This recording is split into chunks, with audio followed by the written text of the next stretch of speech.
Hello and welcome to Who Are You? This is the Babylon 5 Watchcast, hosted by two former strangers, now friends, who have gotten to know each other while rewatching a favorite show from their childhood, Babylon 5. I'm Xhafer, And I'm Laura. and today, Laura, I get to ask you, what do you want? You still haven't answered my question, Ambassador. What do you want? Well, what do you mean, what do I want? What do you want? You really want to know what I want? You really want to know the truth?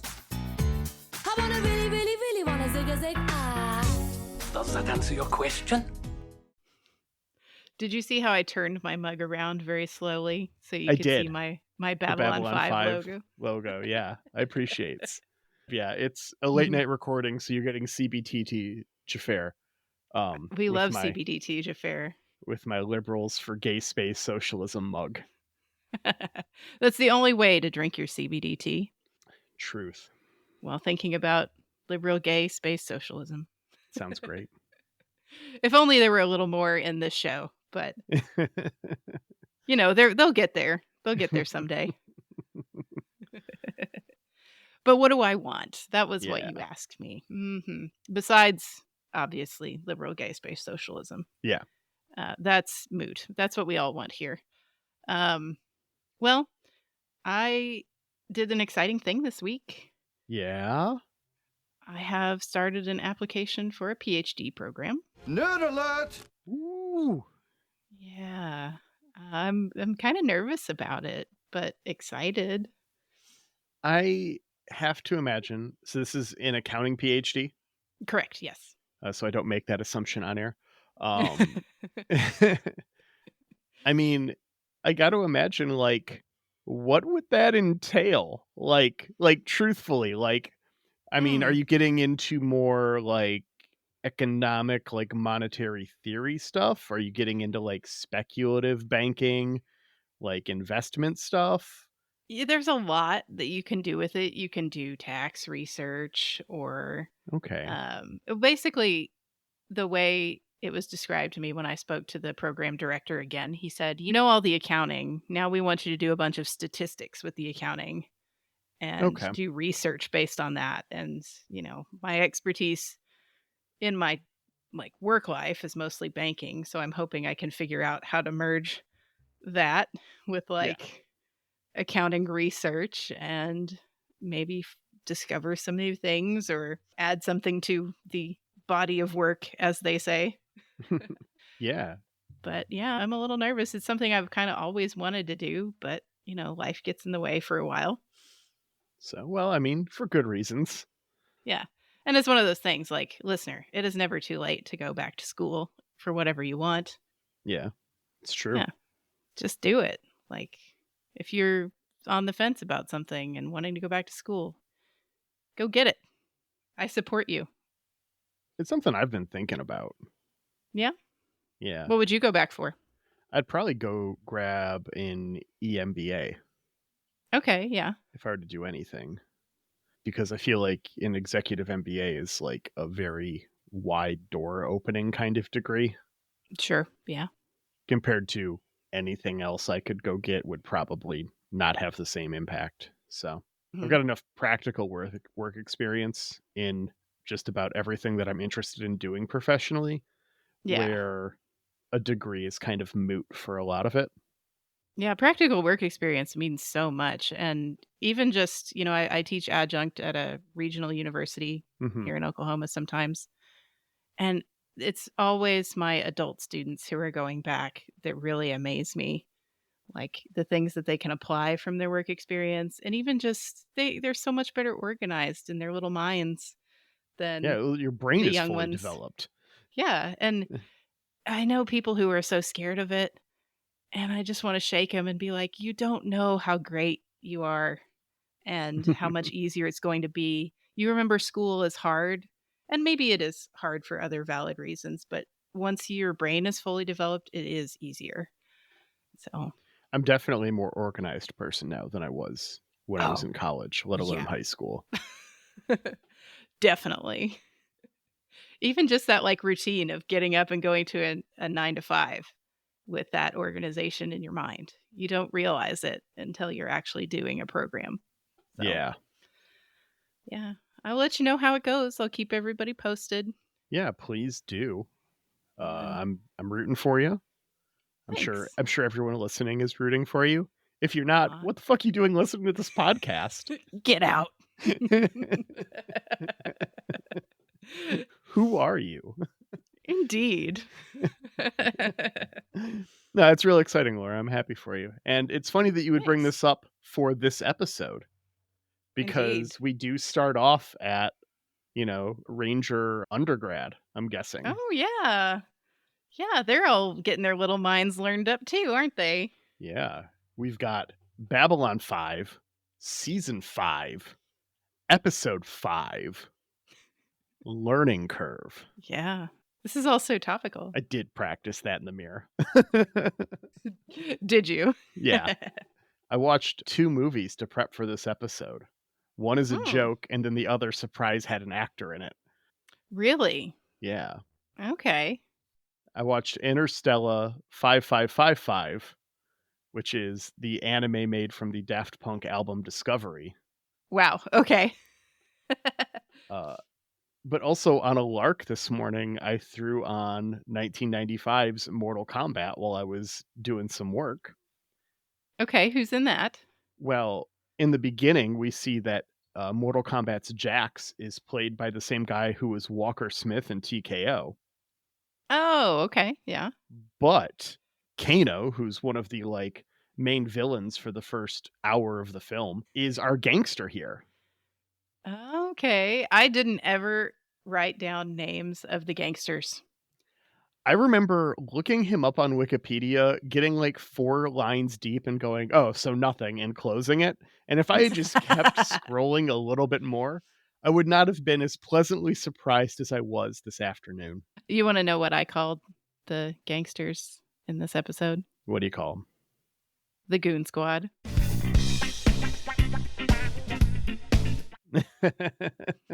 That's a great place to drop in your last time on theme right there a little Yeah. bit. So we open on Minbar, and we see some not yet rebuilt crystal ruins in the background. Thank you, HD Upgrade. Yeah, they're still working on the crystals. I noticed that. Yeah. We needed a little more scaffolding and cranes and stuff, but I'll take it. Maybe they grow them. Maybe they're just getting up there and watering the crystals or something. Yeah.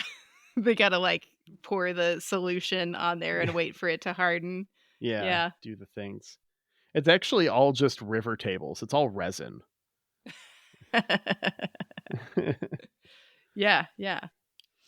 And we get some rangers for training. And this is played for laughs, oh, look at the dumb little soldier. He can't think.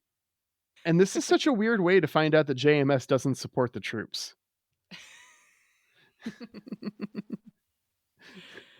Yeah, weird take. Well, you know what? It was still the 90s, right? Yeah. Yeah. You could not support the troops back then. You couldn't do this episode in 2002 with that tone, right? No. We've got our 2 ranger trainers, Laurel and Hardamir. It's not actually. No, it took me forever to catch their Laurel names, and though, to Hardy. be It's honest. a real topical reference here in 2023. So Yeah, yeah. I definitely was like, what is the Lord of the Rings reference he's making here? And they grab 2 recruits, not the sleeping Pakmara, to go with them Real to talk. Babylon 5. Yeah. I thought that there was something wrong with the audio in this scene because I kept hearing something in the background until they make the joke about the Pakmara snoring. And then I realized it was actually a joke. But Yeah, there's some humor in this episode. There's some attempts at humor, I should actually say, in this episode. it's a lot of Minbari humor, Yeah. which it is doesn't attempts land at for me. humor. Yeah. And then we cut over to a murder in the cold open. Classic. Yeah. Classic Babylon 5. Murder a guy to theme. We come back from theme, and our 4 rangers are at Space TSA, greeted by Delenn, who offers to personally give them a tour of the station. She simultaneously doesn't want to rest on her laurels or cultural protocol, but then totally does when the young ranger speaks out and gets yelled at in front of her. Yeah, yeah. I But mean, we're so she not formal here, but don't say a fucking word unless spoken to. yeah, he really did that. Did adults ever do that to you when you were a child, that you speak when you're spoken to? Probably, but I don't remember any of it. I definitely didn't. Yeah, yeah.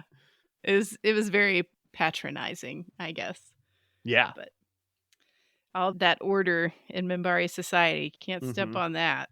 Garibaldi has had his mess hall permissions restored, and he grabs breakfast with Zach. He's about to get him taken away. Lockley is invited only to be ambushed by Alfredo, TM, about her place in the war as the entire lunchroom just tunes in. She basically says she's just a big dumb crayon eater and doesn't want to make any decisions. The position of someone who was not a leader during the war, if you have to ask me about it. Yeah. Zach Zach ignores this whole thing, Yeah. actually being the soldier, not taking a position during this argument, thus proving Smart, though. Lockley is full of shit. I will accept that you could have been like lucky enough to be one of those deep space explorers that only comes in every 5 years and Sure. just missed the thing and not had to have taken a side. That's fine. You Yeah. could have been put on colony defense and just sat it out and hung out around a colony that never got liberated.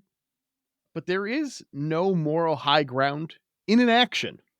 And the position she takes, I feel, is plausible for someone of lower rank, but not someone who's going to be promoted to captain of a station. Yeah, was her rank as a captain, or was she a commander? Do we know? I feel like even as an XO, like unless they like bumped her from lieutenant to captain or something, Yeah. which I mean historically speaking in civil wars when there's a bunch of Mhm, death, mhm. there's a gap in the ranks and that happens. Yeah. Uh so that is a hypothetical. She could have been low enough rank to not have to take a position, but I feel like if you're a commander or XO of a ship, you have to know how you're going to side on things. Mm. I mean, I understand your point, but God, I really love the way she dresses Garibaldi down. Oh yeah, God, I that's just great. enjoy that so much. Yeah, as you should. I just love watching him get smashed and then everyone else enjoying it because, I mean, you can have valid points, but the hmm way you bring them up and address them ruins your whole argument. And that is Garibaldi, right? Yeah, 100%. Luckily leaves the mess hall and gets into an elevator of shifting hues with Sheridan. I don't know if your video did this, but mine was like the elevator lighting was suddenly changing colors a couple of times. I'm guessing they Yeah. were just traveling around, but I don't remember seeing it this notably in the show before. Yeah. No, there's definitely some little backgroundy things that are more noticeable than they Yeah. were or new. You know what? This seems like it'd be a great time in this elevator to have a discussion about the thing that is clearly important to this show. We bring it up like 3 times. Yeah, well, they can't tell us yet. They have to end the episode with us, with Delenn finding out, but not us. Yeah. Yeah. So, But there's been a lot of great moments that would have been the time to bring this up. I'm just saying. I I mean, I feel like Delenn is 100% correct in the correct time to tell me was 5 seconds after you thought of it. Uh-huh. Um that we get at the end of the episode that I'm sure I'll mention again there. But it does lead an interesting like rewatchability to it cuz I can't Okay. imagine watching these scenes not knowing what's about to happen. I guess that's cool that they get to be reframed in that way. It's Yeah. just kind of frustrating instead Mhm. of fun sometimes, though. Yeah. Both Sheridan and Lockley reaffirm her placement and acknowledge that they all kind of suck. Yeah. I mean, Zach checks out the cold open murder in Downbelow, putting his Garibaldi homeschool learnings to use. yeah, yeah. Antagonizing the crowd is always a good way to get people to come talk to you. That's like day 4 at Garibaldi Homeschool Security Club. How to So, antagonize a crowd. yeah, how to Yeah. properly antagonize a crowd. Yeah. And there's definitely not bad guys hanging around in that crowd No, deciding that'd be what they're foolish. going to do with you. Yeah. They'd be at the scene of the crime. But Rule 7 of Garibaldi Club, this homeschool security club, is they always return to the scene of the crime. Yeah, I don't know why nobody has made this group like move along. They need the move along policeman, you Mhm. know? Nothing to see here. Move on. As Zach leaves, we see our crime lord and his crew. He orders Zach's death for the evening. But hey, we get a Nagrath shout out here. Apparently, Nagrath was like the real deal mobster, Yeah. right? And somehow there's been a power vacuum since he left in season 1. So No one moved in on that territory. Too left or dangerous, was right? killed. Mhm. It's kind of implied that Nagrath was murdered off camera. That's kind of sad. He It deserved is. on camera, right? That's what I want out of the next Babylon 5 thing we get. I want an animated Lost Tales with what happened to Nagrath. And just that can be the tape of whatever happened to Nagrath. That can be the name of it. Here's Just your give me a little freebie, guys. 20-minute. You got it. Take it, JMS. I know you're never listening to this podcast anyways, but It's probably too bad. for that exact reason. Yeah, that's true. I get it. Delenn and the ranger trainers are hanging out in a conference room where they bitch about Stinky. But Delenn is like, use him as a spy, dummies. Yeah. You know who nobody looks at in the room? The person who obviously smells. Yeah. Like, this is a perfect opportunity for you to expand your fucking horizons. Yeah, this person is not only like gonna go around not being noticed, people are gonna be trying extremely hard not to notice this alien. Yeah. Use it. It's right there. Just fucking do the thing. I like this about Delenn, though. She's thinking really, in all the dimensions, and Mhm. she's not trying to make the fish climb the tree. Mhm. She's saying, let's play to everybody's strengths here. It's not STEM, it's STEAM, that kind of thing. Mhm. How Yeah. progressive of her. Thanks, Delenn. Terval brings up Marcus. And he's just like, yeah, not a surprise he had a martyr streak in him. And Lanier's also being a reckless shit. Also not a surprise. Yeah, awkward. Yeah, Delenn asks Terval to watch over Lanier a little bit, but doesn't interfere. Hey, Yeah. did you notice she's wearing the ranger coat in this scene? Well, that makes sense. Yeah. The like brown Intilza coat. Yeah. I like it. Mhm. Looks good on her. It does. Garibaldi briefs the telepaths who are going to be working intelligence from Byron's crew. They don't say anything because we don't want to give the telepaths speaking lines. Yeah, we might have Then to they pay get their them SAG more. cards. Yeah. That'd be terrible. Yeah. Can't have Yeah. the telepaths getting their union membership. Yeah, they're super silent even when Garibaldi insults them on the way out. Ugh. Garibaldi and Zach don't understand why anyone from Clark's side would ever be trusted. Like, man. Like, did you just want to get rid of like half of the Right. military? Like, what do you think is Right. gonna happen here? Like, What would you do with those people if you're not going to trust them? Like camps? right? Firing squads? Like, what are you going to do? You have to integrate the two sides somehow eventually. Yeah. Like, yeah. Otherwise, you make things worse. Yeah. You're just going to entrench it worse. This is Sheridan reaching across the aisle, and he's Mhm. trying to be noble about it. This all gets interrupted by a call from an informant on the Downbelow murders. While our ranger recruits wander, we see a ambush being set up. Yeah. We've got Cynthia who called in, Mhm. and she was just trying to get a bargain ticket home by setting Zach up, but she's also getting conned in the process. So, Yeah, once she learns the plan is to kill Zach, she disagrees and is attacked, the noise of which alerts our ranger recruits. Our religious caste recruit jumps to action while our warrior stays behind. Gasp. The soldier doesn't want to fight. Our religious caste guy here is no Marcus when it comes to fighting a bunch of gangsters in Down Below. He gives it a valiant try, but he does get got. Yeah, they jump him. They beat him up pretty bad. We cut over to MedLab where he's alive, but barely.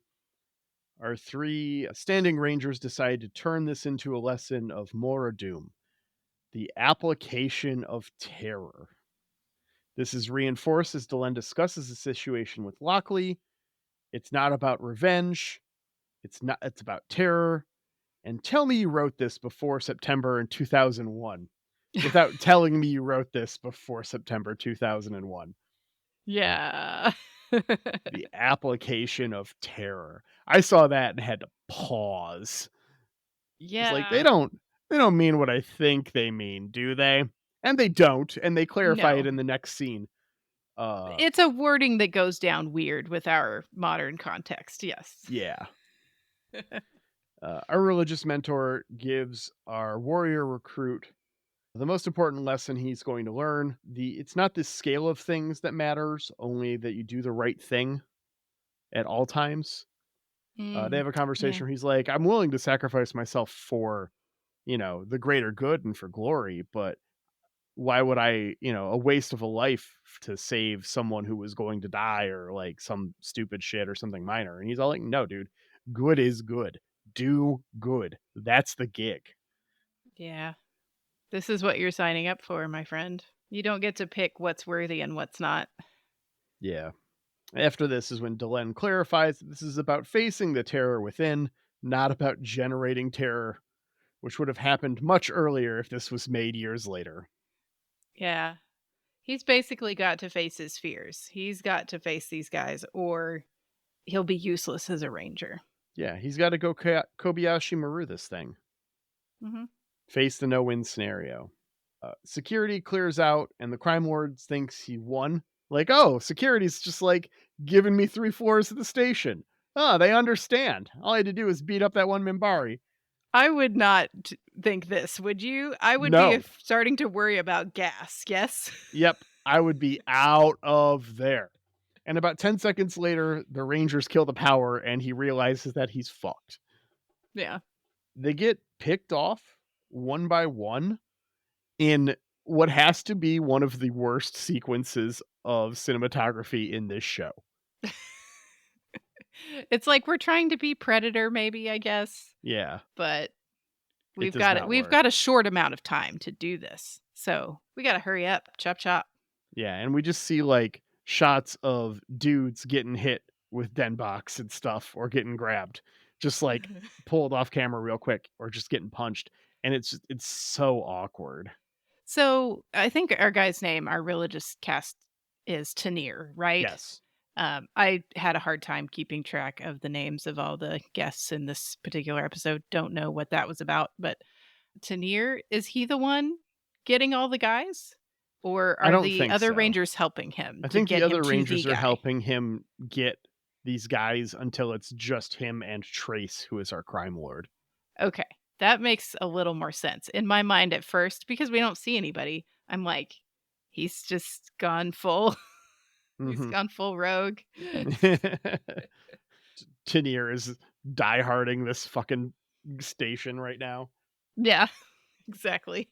So the Rangers surround Trace. They throw him a Denbach and tell him he's got to fight Tenier to pass. He refuses, and Tenier just smacks him across the head with one. Just like, oh, I don't give a shit. Yeah. We're fighting now. Yeah. He doesn't drop the Denbach just yet No. and go fist fight, but They get there. Yeah, they'll get there. The Rangers are just like talking mad shit while Trace gets wrecked. They're like, oh, look at his shitty form. The Pakmara fights better. Then all the Rangers are laughing. It's a great time for a lecture anytime Yeah, we're doing 100%. a fight. Always be learning. Tenier wins and earns his lesson. Zach arrests the bully, and our Rangers head home. Garibaldi notes the Minbari are incapable of giving up a fight, just on a cultural or genetic level. Like, no matter what, they just can't stop. Yeah, evidence suggests. Yeah. And then we see Alfredo take Zach's password off of a post-it note on his monitor at his station so that he can read Lockley's file. How does he Mm. not have this already? Yeah, it doesn't. I don't know. Yeah, he's got the weight of the Alliance behind him, right? Yeah, it's just like, how? This seems like the kind of thing that he would have access to. He's Remember card. covert intelligence or whatever. He should Yeah. have stuff on every place where the president is. He Do you should think know. it's like just him? It's like just him and the two telepaths are the only people that are Interstellar Alliance intelligence right now. He doesn't I have a believe that. team. There's no agents. No Yeah, one no, I collecting believe data. that because he thinks he's enough, right? He Yeah. thinks he's good enough, and he's got to get the people. He's got to be able to vet and trust the people, and that's going to take time. So it's absolutely just Garibaldi at this point. Ugh, Yes. that's so maddening. Just I don't even He's have very, words. very full of himself in this Yeah. 5th season, like to an extent that I don't think he was not great before. I do not like him in season 5. Yeah. Delenn brings up a conversation with Lockley, and we cut to post-fight with her and Sheridan. They are not cuddling in bed. Yeah. This is bad. This is bad. Yeah, this is real fight town. This is the honeymoon is over. Yeah, like for Delenn to roll over and not face, it's something serious. Yeah. And once again, she is 1,000% correct. 10 seconds after you thought of it was the correct time to tell her. Yep. And we just get awkward silence to and through credits. Yeah, I don't think I like Sheridan this season either. Yeah. At least 5 episodes in, I'm not impressed. Not impressed, my guy. Well, we fucking ran through this episode. Oh boy, we did.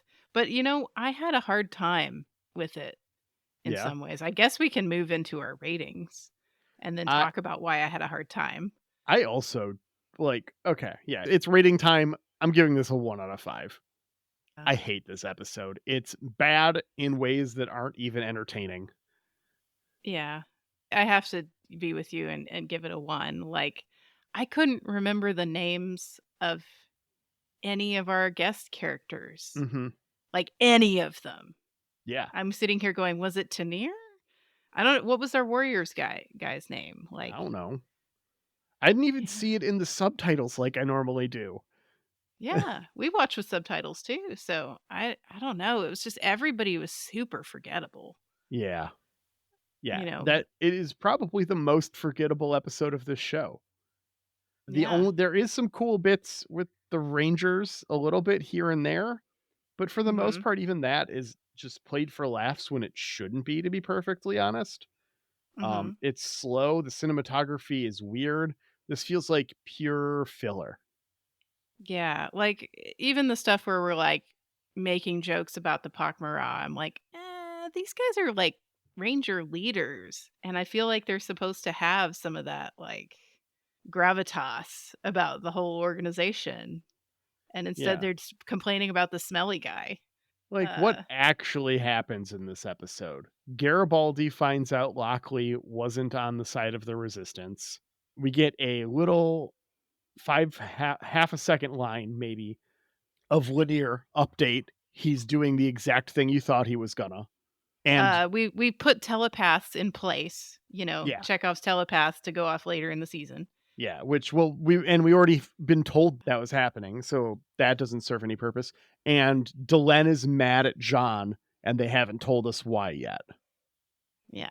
Nothing fucking happens in this episode that didn't already happen in another episode, or couldn't have been handled better, more concisely somewhere else. All of those scenes I listed are just little snippets of this episode. I mean, the total of those scenes combined is maybe 2 minutes of our runtime. the whole application of terror thing that I think we were supposed to feel things about. Like, I think we were supposed to be impressed with the application of terror idea, right? Yeah. I don't know. I didn't really feel it. I mean, it It might have hit different in 1998. It probably did. It most yeah. assuredly did. Uh, We've been terrified too long, Jafar. right?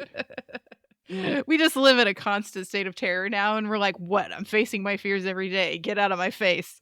Right? God. Pandemic wave 6 is about to drop. Like, come on, y'all. Yeah. Maybe that's it. Ugh, Maybe we're too jaded for this episode. I don't maybe. know. It wasn't my favorite thing. I don't know. It kind of had some of that like martial arts movie vibes with Yeah. the like, here's our mystical ranger idea, but it didn't So hit. I will say, I've talked about this in the past that sometimes when an episode is bad or it's not hitting, I have to get up and do other stuff, and then I'll Yeah. How come many back times? for my What was notes. the break count for It this took me one? 2 days to get through this 3 days? So, on my notebooks, I keep, because I do paper notes for everything. I started this episode on December 15th and I ended it on December 17th, Yeah. is when I took notes for this guy. And it's not like I was doing so much stuff in those days where I had to stop Hmm. and go do things that were important in my life. Yeah. I Yeah. was finding things to do. I was like, "Oh, I could do some laundry right now to get it started." Yeah. "Oh, I'll just wait for it to finish and then I'll turn it over and then I'll get back to the episode." Yeah. Yeah. I don't blame you. I don't know. Nothing about it really grabbed me, and I'm hoping for better from the next Yeah. episode. Yeah, this is a real low point. Yeah. We've had some pretty decent ones so far in the season, so Yeah, and I think we've had some of the best of this season. There's a couple episodes I know that we'll get later that are great. We've got the Korra's mother, the Korra's father is supposed to be, if I remember that one being really good. The mhm. Fall of Centauri Prime is like a classic episode that's Yeah, coming yeah. down. Obviously, Sleeping in Light is still on the Yeah. way. So there are things to look forward to, but I think we're hitting a bit of a slog here. Yeah, and part of it for me, I wonder, is just that Minbari stuff often seems like in the color palette just kind of brown. Like, Mhm. the Rangers are all brown, like, when we do gray cast or gray council, excuse me, stuff, it's always, in the dark in potato sacks. Like, man, I just need some more color to it. Yeah, just give me something. This Yeah. the cities are all crystal and very colorful. I don't Mhm. get it. Ugh, all right, well, that's that one. Tell me what we're gonna look at next time, since I did not read the description. Okay, well, I've got some good news. You're gonna like the first word of this description a lot. Ooh. We've got season 5, episode 6, Strange Relations. Bester arrives at the station to arrest the Downbelow telepaths, and Londo barely escapes an assassination attempt when the ship he was about to board explodes. Well, I love Bester. We Yeah. know that. We're hitting that assassination button again, huh? Yep. Gotta. Just Need a smash plot. that assassination button. Yeah. I mean, it's about time, really. Londo's been emperor for how many episodes, but hanging out on Babylon 5, where It's a there's weird choice. ostensibly less security, like Centauri security, at least. I would think that the second he is going to become emperor, you send like 4 fucking heavy cruisers to go defend the station just Yeah. in case. Yeah. He should have like an impressive detail with Yeah. him at all times. Do you think maybe the position of emperor has been overplayed in its stature and importance in Centauri culture to us? Mm. Yeah, like it's the monarchy in England now. Like Yeah. it's becoming Like, it's less relevant. important, guys, but like, if Chucky dies, it's not like the government's going to stop working. Exactly. Yeah. Isn't he supposed to have one of those telepaths with him at all times? I Remember how think Emperor I Turin think they've had the established telepaths? that. Yeah. He's supposed to be telepathically linked to the hip with his prime minister at all times. We don't even know who his prime minister is, Xhafer. What is going on? Yeah. Well, I look forward to more Londo and more Bester. This seems like it could be a decent episode. We can hope.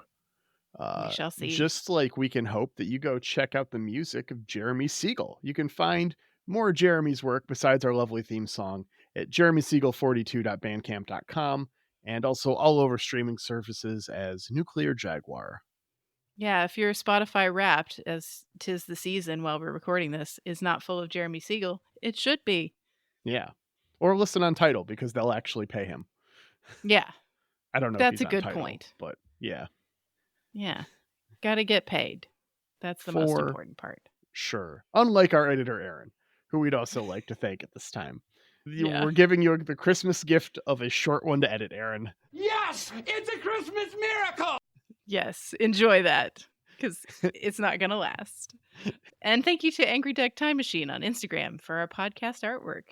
And thank you, listener, for tuning in and spending, I'm guessing, about 35 minutes with Laura and I today instead of our typical hour.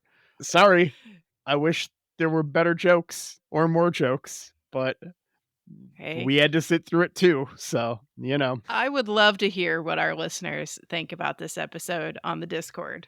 Yeah. If there's some redeeming stuff in there that I just somehow missed while I was taking notes, please throw it at me.